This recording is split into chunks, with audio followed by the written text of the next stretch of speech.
Hi, OJ. If you are reading this, I might already be dead. I'm writing this from the locked room in Achimota, and I can hear them chanting downstairs. The same chant they did before the other girls disappeared. Before their bodies were found floating in Kole Lagoon, covered in marks that no pathologist could explain. My womb is burning. The shadows are getting closer, and the prophet, the man who promised to save me from poverty, is the one who sold my soul. This is my confession, my warning, my final scream into the void before they silence me forever. OJ, I need to tell you something that has been eating me alive from the inside. I don't know if you believe me, but I swear on my mother's grave, every word I'm about to say is the truth. I won't tell you my real name for reasons you will understand soon. But I was born in Nima on a night so quiet even the mosquitoes seemed to respect the darkness. There was no hospital, no doctor, just an old midwife who helped my mother bring me into this cursed world. My father, he held me once. They say then disappeared before the cock could crow. Some people whispered he ran to Kumasi to start a new family. My mother never spoke his name again. Growing up, poverty wasn't just our neighbor, it was our family member. It slept with us, ate with us, and laughed with us. My mother sold tomatoes and garden eggs at Nima market, tying her faded cloth around her waist every morning before dawn. I can still smell the charcoal smoke from our coal pot, still taste the watery pepper soup that barely filled our bellies. At school, I was the girl everyone avoided. My uniform was so faded you could tell what color it used to be. My shoes had holes so big my toes peeped through them like shy children afraid to greet the world. The other girls called me market girl. The boys called me worse things. I learned early that tears don't bring food to the table. On my 10th birthday, I begged my mother for a new dress just once so I could feel beautiful for once. She hugged me tight and promised one day, my daughter, one day. That day never came. I wore that same blue dress until the seams threatened to give up on me completely. When I turned 16, everything changed. My mother fell sick, a cough that wouldn't stop, vomiting that lasted for days, groaning that kept the neighbors awake at night. The hospital, too expensive. I watched my mother's body shrink, watched her ribs push against the skin like prison bars. I tried everything, OJ. I sold pure water by the roadside under the hot Accra sun, balancing heavy trays on my head until my neck felt like it would snap. The men in their cars would hoot at me, making me feel like meat on display at Makola Market. One day, a man in a black Range Rover stopped. He looked like money personified. Gold watch, designer shirt, cologne that probably cost more than our rent. He offered me a ride, promised to pay for my entire tray of water. I hesitated, OJ, but then I remembered my mother coughing blood that morning. I climbed in. He took me to a guest house in Spintex, called it help, left money on the bed, more cities than I had ever seen in my life, and told me I was special, that I had a bright star. I used that money to buy medicine for my mother. She never asked where it came from, and something inside me, it just broke. OJ, or maybe it woke up.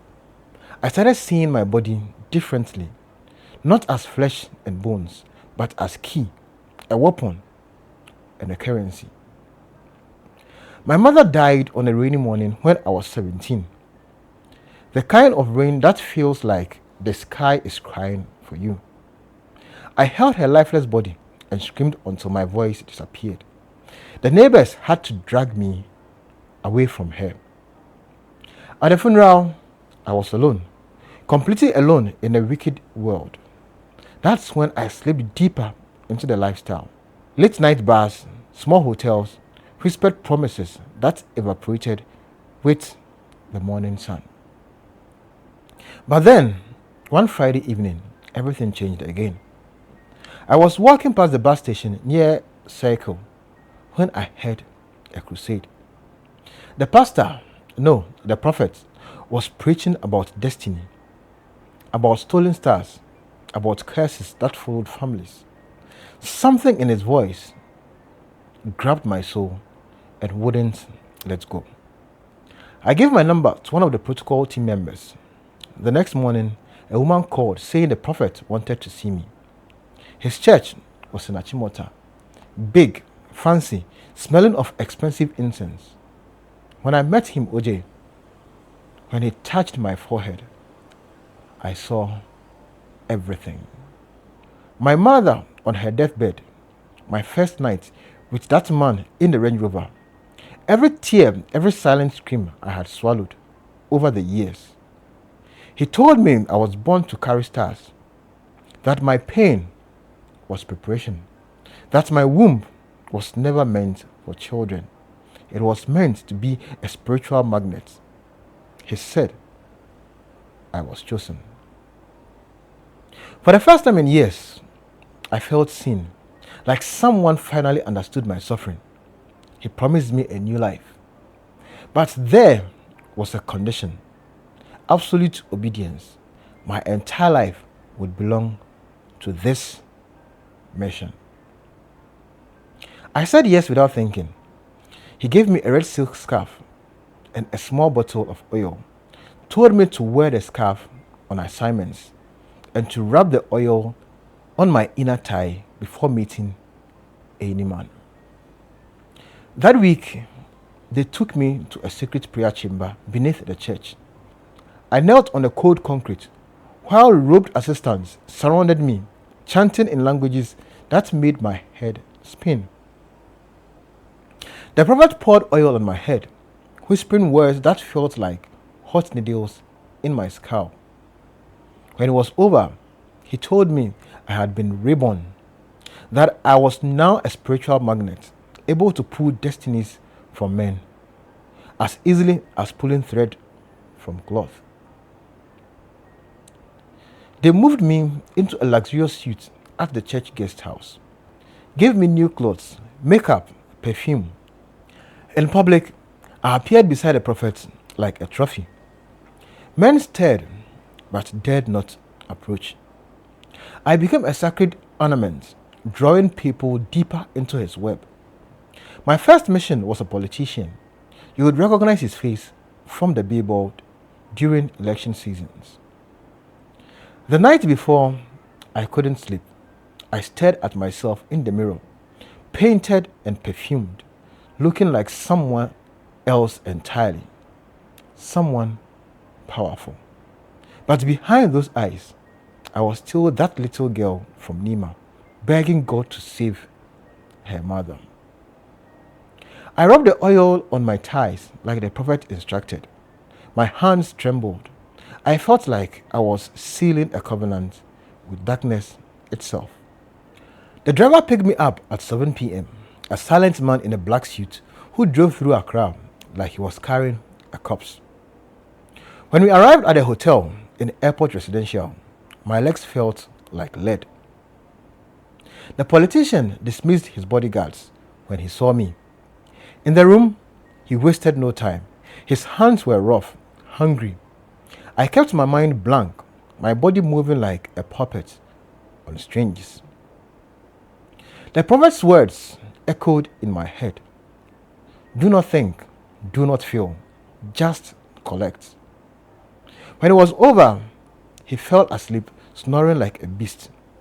I sat at the edge of the bed, staring at my hands.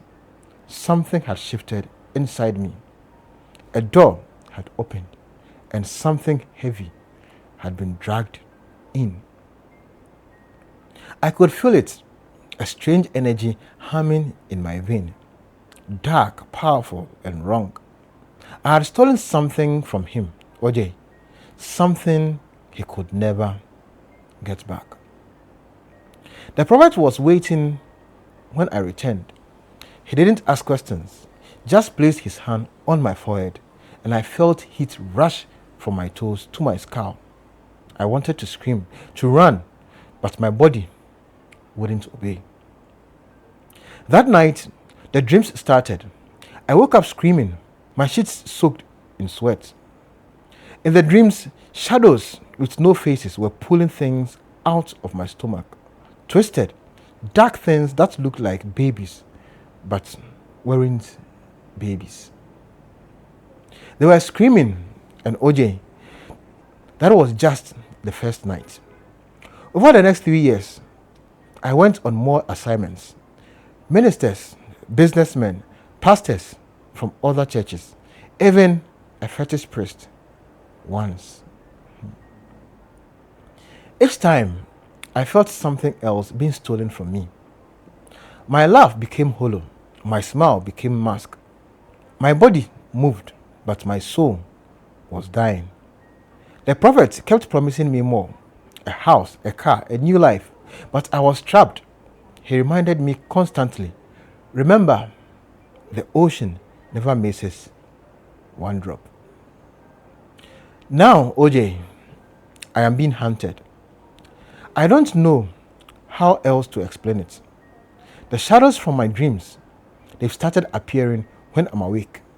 I see them in mirrors, in windows, in the corners of my room.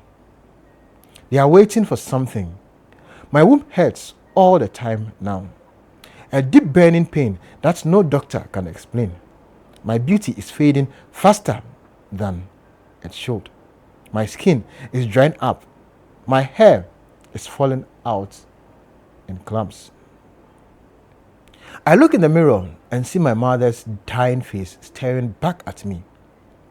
3 girls who worked for the prophets before me, all dead. One went blind and died screaming. Another stomach swelled until she looked 9 months pregnant, but nothing was inside. The third just disappeared. They found her body at the Kole Lagoon with strange marks all over her skin. I know I'm next, OJ. I can feel it. The shadows are getting closer. The pastor won't let me leave. Says I'm too valuable to the mission. Says my destiny is tied to the church now. But I'm telling you this because I need someone to know the truth. When they find my body, and they will find it, I need someone to know what really happened to me. I need someone to warn other girls, to tell them that not every prophet speaks for God, that some men wear white robes but serve darkness. I thought I was escaping poverty, OJ. I thought I was climbing out of the pit my mother died in. But I was just digging deeper. Each step I took towards power was a step away from my soul. My mother used to pray for me before she died. She would say, "My daughter, remember who you are. Don't let this world steal your light." But I let them steal it anyway. I sold it for money, for comfort, for the promises of a life that was never mine to have. Now I'm paying the price. And the worst part, there are more girls like me in that church right now. Young, desperate, believing the prophet's lies, thinking they are special, thinking they are chosen. They don't know they are being prepared for slaughter. OJ, if you are reading this, if you are listening, please tell my story. Warn people, not every door that opens is a blessing. Some doors lead straight to hell. I'm so tired now. The shadows are getting louder. They are calling my name. I hope my mother forgives me. I hope God still remembers my name. I can't tell you who I am, but I can tell you what I've become. A vessel, a magnet, and a warning. This is your anonymous OJ, and if you are new here, I would like you to like, subscribe, share, comment, and hype this channel. And tell somebody about your anonymous OJ. I'll see you in our next conversion.